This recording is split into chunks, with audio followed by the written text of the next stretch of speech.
Once again, welcome back you on your YouTube channel Impulse Physics Classes.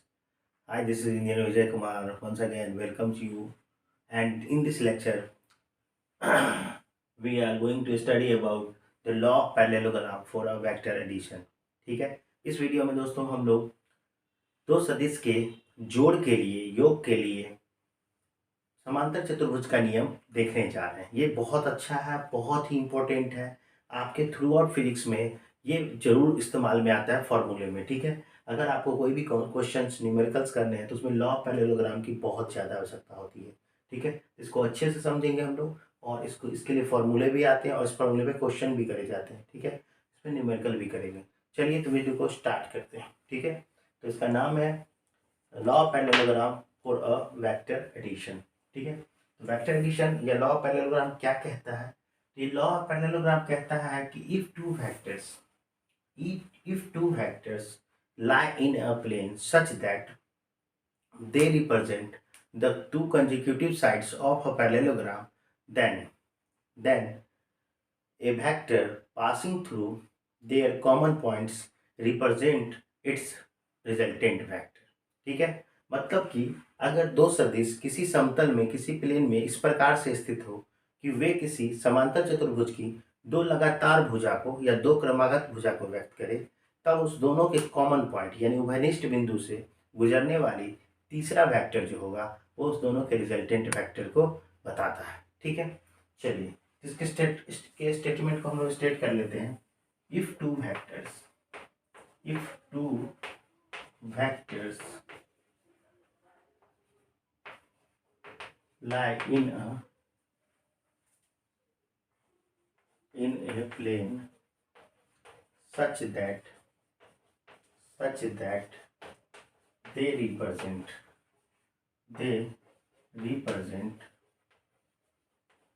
the two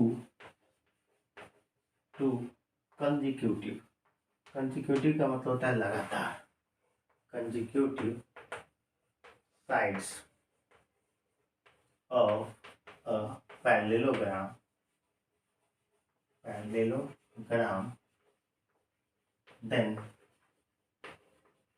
then a vector passing through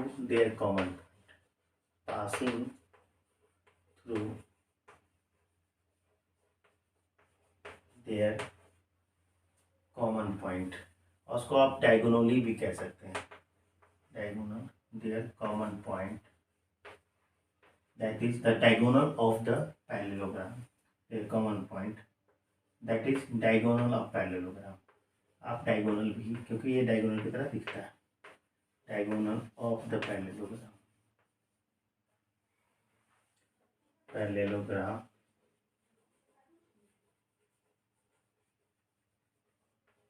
gives the resultant of the two vectors, और ये सम के resultant को दिखाएगा, resultant of the two vectors. ठीक है, यानी इसका मतलब क्या हुआ कि अगर किसी प्लेन में दो सदिश, दो वेक्टर्स इस प्रकार से सिचुएटेड है कि दोनों को मिलाने के बाद किसी पैरेललोग्राम के टू कंसेक्यूटिव साइड को दिखाए, तो एक कॉमन पॉइंट होगा दोनों के टेल से जो स्टार्ट करेगा और वो उस पैरेललोग्राम का डायगोनल होगा, और वो रिप्रेजेंट कराता है किसको? वो रिप्रेजेंट कराता है लॉ ऑफ पैरेललोग्राम को। ठीक है, अब लॉ ऑफ पैरेललोग्राम जो है लॉ ऑफ ट्राइंगल को भी ओबे करता है। इसमें हम लोग देखेंगे इसको फिगर के थ्रू। ठीक है, यानी कि लॉ ऑफ पैरेललोग्राम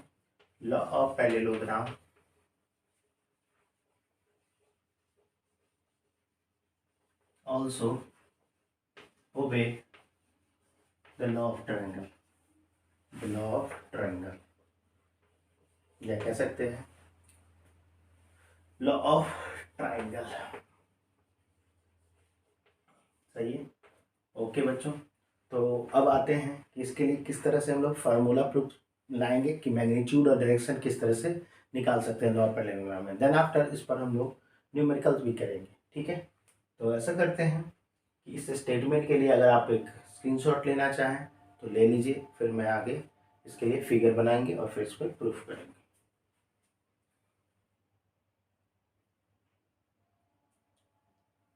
ओके, तो आइए इसको अब प्रूफ करने जा रहे हैं। ठीक है, लॉ ऑफ पैरेललोग्राम प्रूफ करने का तो उसके लिए कुछ फार्मूले कैलकुलेट करेंगे हम लोग। ठीक है, और ये बहुत ही इम्पोर्टेंट है बच्चों, ये आपके लगभग वेक्टर के प्रॉब्लम को सॉल्व करने में हेल्प करता है। बहुत ज़्यादा फेमस है लॉ ऑफ पैरेललोग्राम्स, और बहुत सारे न्यूमेरिकल में आपको ये फॉर्मूले के रूप में आता है जब आपको किसी भी दो वेक्टर का मैग्नीट्यूड रिजल्टेंट वेक्टर के रूप में निकालना होता है। ठीक है, चलिए तो समझते हैं किस तरह से होगा। ठीक है, सपोज दैट बच्चों कि ये एक वेक्टर है। ठीक है, और ये एक दूसरा वेक्टर है। तो इस वेक्टर का नाम है ए वेक्टर और इस वेक्टर का नाम है बी वेक्टर। ठीक है, इस वेक्टर का नाम है ए वेक्टर और इस वेक्टर का नाम है बी वेक्टर। तो दोनों वेक्टर को यहाँ मिला दिए तो इसका ये हो गया कॉमन पॉइंट। क्या हो गया? Common point. अब अगर हम लोग इसके पैरेलल, ठीक है, इसके पैरेलल इस साइड को ड्रॉ कर दिया और इसके पैरेलल इस साइड को ड्रॉ किया, ठीक है, तो यहाँ से एक डायगोनल बना। और अगर ये दोनों वेक्टर आपस में कितने एंगल पे है? थीटा पर है। कितने पर है? थीटा पर। तो हमने यही बताया कि ये एक पैरेललोग्राम बना। अब अगर ये ए है तो ये भी क्या है? ए है, और ये पैरेलल बी है, ये भी क्या है? B vector. ठीक है, अब हमने आपको कहा कि अगर इस दोनों के कॉमन पॉइंट से मतलब यहाँ से एक वेक्टर पास करेगा जो उसके डायगोनल के बराबर होगा। क्या होगा? डायगोनल के बराबर होगा। ठीक है, तो ये पूरा एंगल क्या है आपका? थीटा है। पूरा एंगल क्या है? थीटा है। बड़ा सा एंगल जो पूरा है वो थीटा है। ठीक है, और ये छोटा एंगल है जो अल्फा है। इसके लिए हम लोग बाद में इसका इस्तेमाल करेंगे। अब अगर एक परपेंडिकुलर हम लोग यहाँ से डाल देते हैं और इस साइड को आगे की ओर बढ़ाते हैं, ठीक है, तो आप देख सकते हैं कि यहाँ पर क्या है? 90 डिग्री। अब हम लोग प्रूफ करने चल रहे हैं कि किस तरह से इसको प्रूफ किया जाए। ठीक है, तो इसके नाम जो ले सकते हैं हम लोग, ये लेते हैं P, इस पॉइंट का नाम है Q, इसका नाम है R, इसका नाम है S और इसका नाम है T। ठीक है, ओके, तो समझते हैं कोई भी वेक्टर, यहाँ पर टू वेक्टर्स है, ये वेक्टर A और B इस तरह से सिचुएटेड है प्लेन में, ये वेक्टर A और B इस तरह से सिचुएटेड थे। इसके दोनों को मिलाने के बाद जो कॉमन पॉइंट टेल का था उससे जो डायगोनल पास किया वो आपका PS वेक्टर जो होगा इस दोनों का रिजल्टेंट होगा। अब अगर आपको मैं बोलूँ कि अगर इस ट्रायंगल की बात करी जाए, देखिए गौर से, PQS की, तो PQS में देखिए हम लोग इसको भूल जाते हैं। अभी इसको ढक दीजिए और इसको ढक दीजिए। देखिए हमने क्या पढ़ा था कि R जो एक वेक्टर होगा वो क्या होगा? A प्लस बी के बराबर होगा, A प्लस बी के। और लॉ ऑफ पैरेललोग्राम को यहाँ पर फॉलो कर रहा है। देखिए अगर ये वेक्टर A है और ये वेक्टर B है, तो ये अगर अब A हुआ और ये B हो गया, तो आप जानते हैं पहले वेक्टर के हेड पर दूसरे वेक्टर का अगर टेल रखा जाए, ठीक है, तो आपका पहले वेक्टर के टेल से दूसरे वेक्टर के हेड को मिलाते हुए लॉ ऑफ ट्रायंगल को ओबे करता है। ठीक है, तो यहाँ पर हम लोग क्या किए हैं, कुछ चीज़ें हैं जिसको मान लेते हैं। Let A and B are two vectors and theta is the angle between them। ठीक है, तो अगर दो वेक्टर्स है ए और बी जिसकी मैग्नीट्यूड है और दोनों एक दूसरे से थीटा कोण पर है, ठीक, तो हमने बोले क्या किया, फिगर को पैरेललोग्राम बना दिया और इस साइड से ऊपर एक परपेंडिकुलर दिया जिसमें इस साइड को बढ़ा दिया।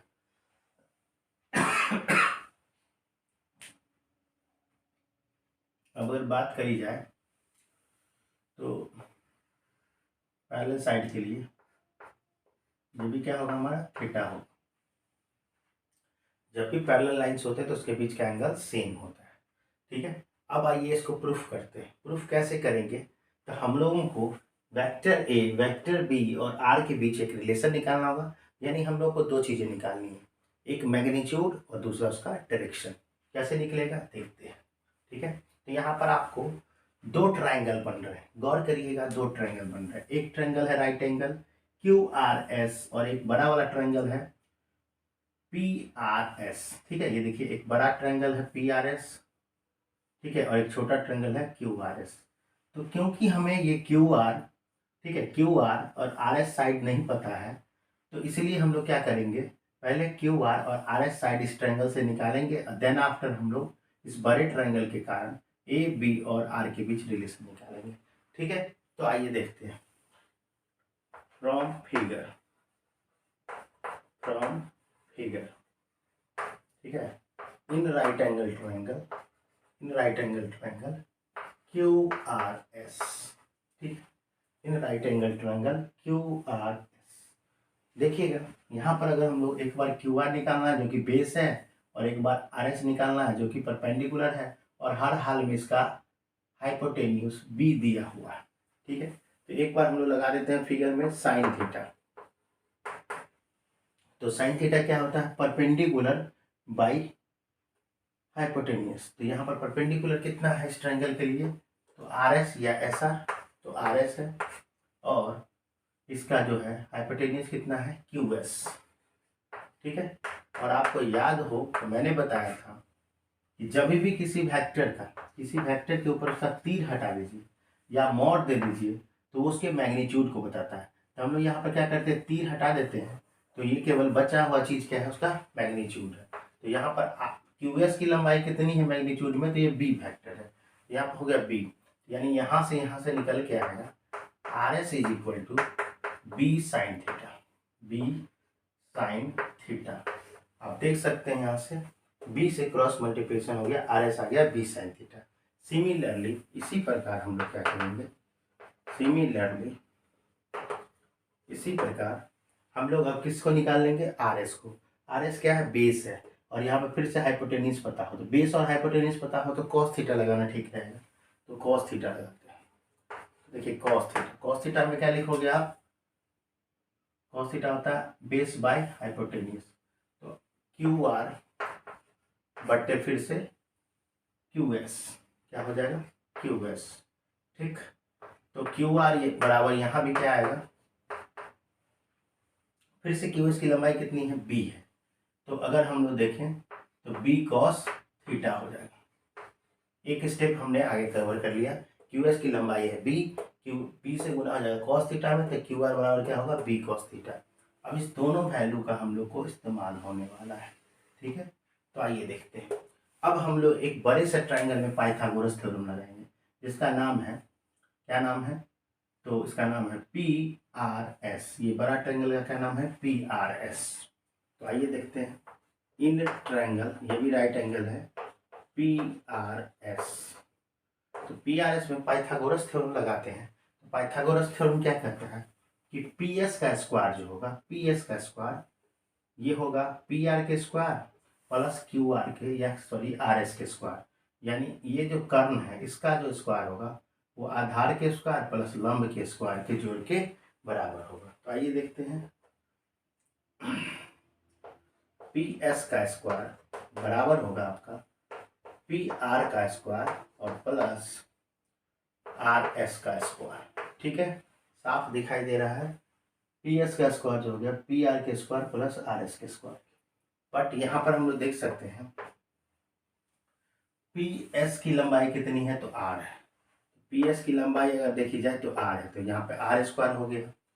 पी आर की बात करी जाए तो पी आर को हम लोग निकाल सकते हैं, यहाँ पर पी आर की बात करी जाए तो पी आर हो सकता है P Q plus Q are.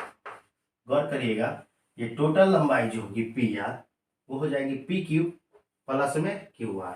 ठीक, पी क्यू की लंबाई कितनी है, तो पी क्यू की लंबाई है ए, पी क्यू है वेक्टर ए, तो बचा कितना क्यू आर, और क्यू आर की वैल्यू हम लोग कितना ला रखे हैं, बी कॉस थीटा, क्या ला कर रखते हैं, B cos theta.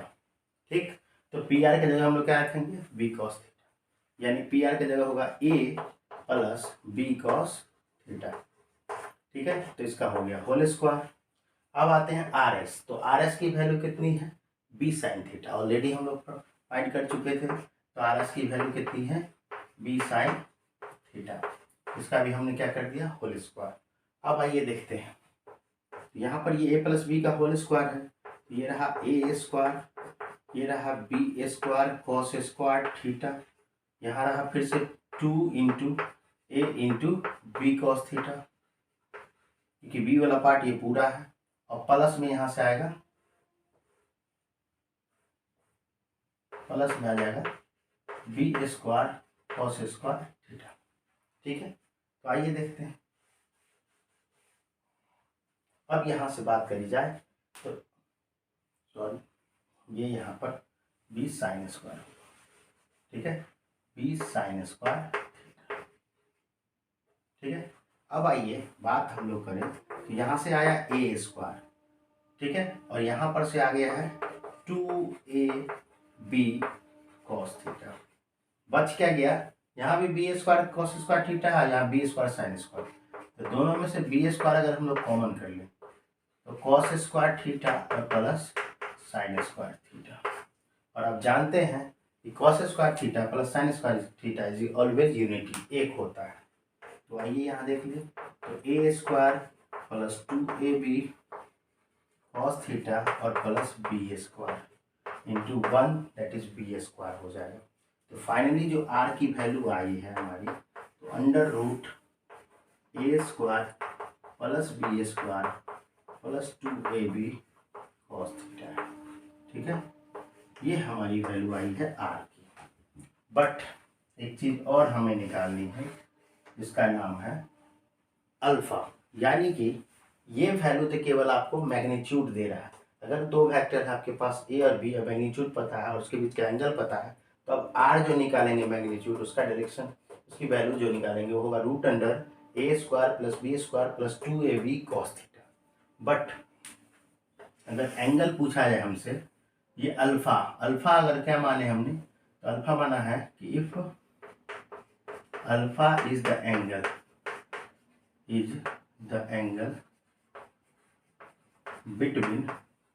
Between A and R, किसके बीच है, ए वेक्टर एंड आर के, तो आर वेक्टर क्या आपका रिजल्टेंट, देन इन ट्रायंगल, कौन से ट्रायंगल की फिर बात होगी, ये बड़े वाले की, इन ट्रायंगल PRS कह सकते हैं। तो PRS में tan अल्फा अगर लगाते हैं, क्या लगाते हैं, tan अल्फा। देखिए ये बड़े से त्रिभुज में अगर tan अल्फा लगाएंगे तो tan थीटा या अल्फा क्या होता है, परपेंडिकुलर बाय बेस, परपेंडिकुलर कितना है तो RS, कितना है RS, बेस कितना है तो PR, बट PR टोटल कितना होता है तो A plus B cos theta, और RS कितना है तो RS हमारा है B साइन थीटा। यहाँ पर रहा B साइन थीटा और बट्टे A plus B cos theta, A plus B cos theta. ये हो गया हमारा tan अल्फा की वैल्यू। तो देखो बच्चों, हम लोगों ने लॉ ऑफ पैरेललोग्राम के थ्रू दो फैक्टर के लिए डायरेक्शन और मैग्नीट्यूड, ये दोनों फार्मूला इतना इम्पोर्टेंट है कि हम आपको क्या कहें, याद ही रखने की चीज़ है, ठीक है। तो आशा करते हैं लॉ ऑफ पैरेललोग्राम आपको बहुत अच्छे से समझ में आया होगा। अब इस पे क्वेश्चंस होंगे और वेक्टर के और डेप्थ में चलेंगे, तो वेक्टर का एक प्लेलिस्ट क्रिएट कर दिया जाएगा, आप लोग एक एक वीडियो लेक्चर को वहाँ पे जाके सुन सकते हैं, 1 बाय 1 वो वीडियो अपलोड होगा, ठीक है। तो चलिए, अगर आप स्क्रीनशॉट लेना चाहते हैं तो ले लीजिए।